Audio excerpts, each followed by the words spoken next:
Kalau BNPN menang di Negeri Sembilan, then of course akan ada, you can imagine lah, di kalangan BNPN, especially PN, sebab PN bukan dalam kerajaan persekutuan, there'll be a lot of pressure to bubarkan parlimen. And I think the ball will be in the court of Datuk Seri Zahid sebagai pengurusi Barisan Nasional.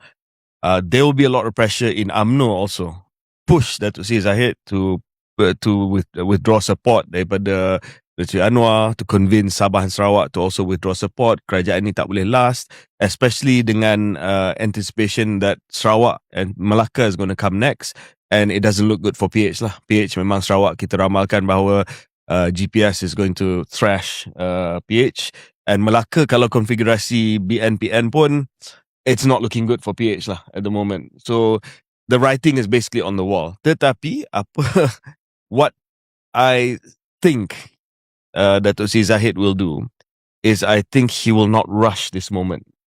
He will take his time. He will take his time. Why would you? I mean, you have PMX exactly where you want him.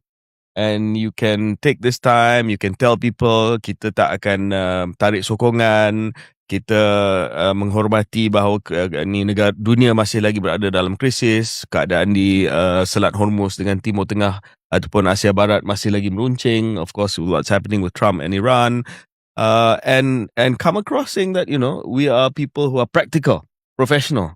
Kita boleh lawan di peringkat negeri, tetapi saya masih lagi timbalan Perdana Menteri kepada PMX, dan kita mainkan peranan kita sebagai parti yang bertanggungjawab yang mendukung kerajaan Madani. That would be something that is completely unexpected, and I think he's thinking about this, dan apa yang kita tahu tentang Datuk Seri Zahid is that dia boleh meneruskan keanjalan ini dan mengatakan bahawa saya tidak ada masalah dengan PMX di peringkat pusat. Saya macam biasa saja, kita kerjasama dalam Jemaah Menteri, tetapi di peringkat negeri ini mungkin realiti lapangan yang berbeza sedikit, sebab itu kita bertarung ataupun kita lawan di peringkat Negeri Sembilan dan juga nanti di peringkat Melaka.